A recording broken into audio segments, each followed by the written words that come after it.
Proceedings हों, और ये जो मामला है इसको पूरी कौम के सामने इसका फैसला किया जाए। पूरी कौम इन चोर चौकीदारों का एहतसाब चाहती है। आज लगाएं अदालत सुप्रीम कोर्ट के अंदर, आज लगाएं खुली अदालत। हम सब देखना चाहते हैं कि कितना दम है हमारी सुप्रीम कोर्ट के अंदर, कि क्या वो इनके आगे सवाल उठा सकती है। आज भी मैं समझती हूँ कि आपको बजाय वज़ीर आज़म को के साथ मुलाकात करने के आपको अहकामात जारी करने चाहिए थे।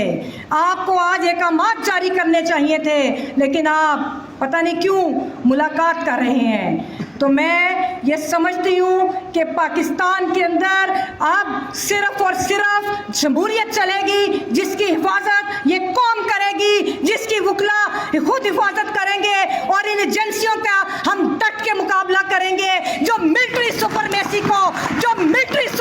को स्ट्रेंथन करती हैं, ये आइन तोड़ती हैं। और हम ये तवक्को करते हैं कि अब ये जो डिफाइनिंग मूवमेंट है अब फैसला कुन मोड़ है, और अब आप आर्टिकल 6 के तहत हर उस शख्स का एहतसाब करें जिसने पाकिस्तान के आइन को पामाल किया। और हाईकोर्ट बार एसोसिएशन, उनकी पूरी कैबिनेट और मेरे मुअज़्ज़ज़ अरकान बार जो आज इधर खड़े हैं, मैं उन लोगों को आप सबको सलाम पेश करती हूँ।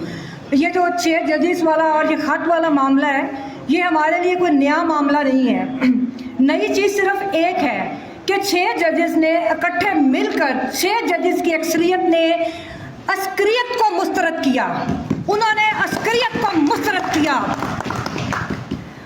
आपको याद होगा, अगर थोड़ी सी वकला तहरीक पर के हम ज़रा पीछे चले जाएं, तो जस्टिस इफ्तिखार चौधरी का भी एक एफिडेविट सुप्रीम कोर्ट के रिकॉर्ड पर मौजूद है कि साबिक चीफ जस्टिस पाकिस्तान ने यह कहा था कि जनरल परवेज़ मुशर्रफ के साथ ये बेकाबू एजेंसियों का सरबराह, उस वक़्त का DGISI, DGMI और दीगर मिलिट्री एजेंसीज जो थी, उनके सरबराहान ने 6 घंटे उनको ज़ेर हिरासत रखा और चीफ जस्टिस पाकिस्तान का इस्तीफ़ा तलब किया।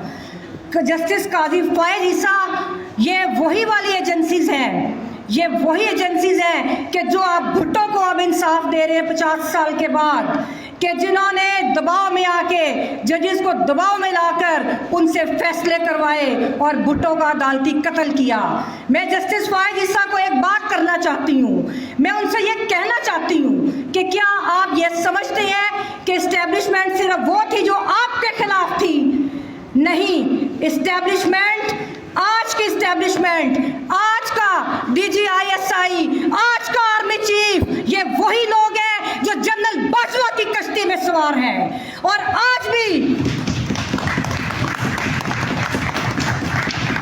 मुझे बहुत अफसोस है कि जिस तरह जजेस ने जो तहरीर किया उसको रिपीट करने की ज़रूरत नहीं, लेकिन एक चीज़ पे मैं बात ज़रूर करूँगी, और वो ह्यूमन डिग्निटी और ख़वातीन के रिस्पेक्ट के हवाले से बात करूँगी कि जो इन्होंने फैमिली प्राइवेसी को ब्रीच किया।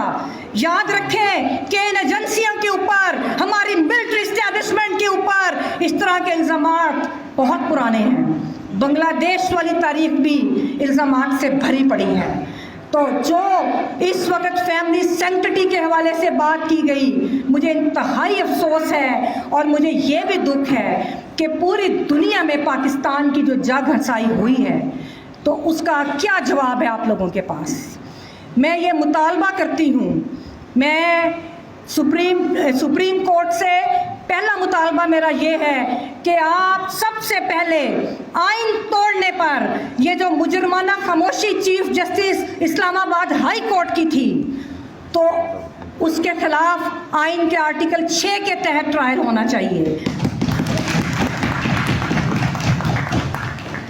फिर जो एजेंसीज को, जो भी इसके अंदर शामिल है, आप करें। आज आपकी दानिश्वरी के जो प्रोसीडिंग्स हैं उससे कौम को कोई गर्ज नहीं। कौम मांगती है कि खुला ट्रायल सुप्रीम कोर्ट में प्रोसीडिंग्स हो, और ये जो मामला है इसको पूरी कौम के सामने इसका फैसला किया जाए। पूरी कौम इन चोर चौकीदारों का एहतसाब चाहती है। आज लगाएं अदालत सुप्रीम कोर्ट के अंदर, आज लगाएं खुली अदालत। हम सब देखना चाहते हैं कि कितना दम है हमारी सुप्रीम कोर्ट के अंदर, कि क्या वो इनके आगे सवाल उठा सकती है।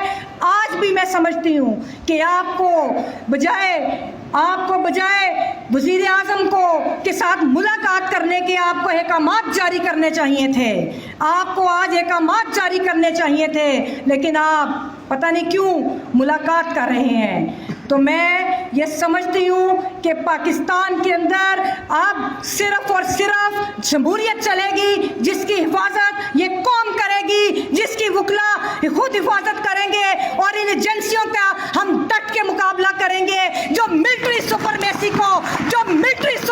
को स्ट्रेंथन करती हैं, ये आइन तोड़ती हैं। और हम ये तवक्को करते हैं कि अब ये जो डिफाइनिंग मूवमेंट है अब फैसला कुन मोड़ है, और अब आप आर्टिकल 6 के तहत हर उस शख्स का एहतसाब करें जिसने पाकिस्तान के आइन को पामाल किया है। Thank you.